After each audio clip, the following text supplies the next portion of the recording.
ఏలి అనే బాలుడు, అతనికి నక్షత్రాలంటే చాలా ఇష్టం. ప్రతిరోజు ఆకాశాన్ని చూసి, దేవుడా ఇవన్నీ ఎలా వెలుగుతున్నాయి, వీటన్నిటిని ఎలా కలగజేశావు అని ఆశ్చర్యపడి అడిగేవాడు. అతని తండ్రి ఒక శాస్త్రవేత్త అని చెప్పేవాడు. ఏలియా నక్షత్రాలు వెలుగుతాయి ఎందుకంటే వాటిలో అగ్ని లాంటిది జరుగుతుంది.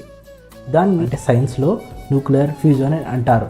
అంటే సైన్స్ నక్షత్రాలు ఎలా వెలుగుతాయో చెప్తుంది, కానీ అవి ఎందుకు ఉన్నాయో విశ్వాసం చెప్తుంది.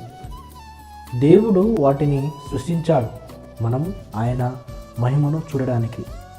ఆకాశములు ఆయన మహిమను తెలియజేయుచున్నాయి, అంతరిక్షము అతని చేతి పనుల్ని ప్రచురము చేయుచున్నాయి. నిజంగా సైన్స్ దేవుని సృష్టి ఎలా పనిచేస్తుందో చెప్తుంది. అదే మన విశ్వాసం, దేవుడు వాటిని ఎందుకు సృష్టించాడో చెప్తుంది. రెండు కలిసి ఉంటే మన జీవితం మరింత బలంగా ఉంటుంది.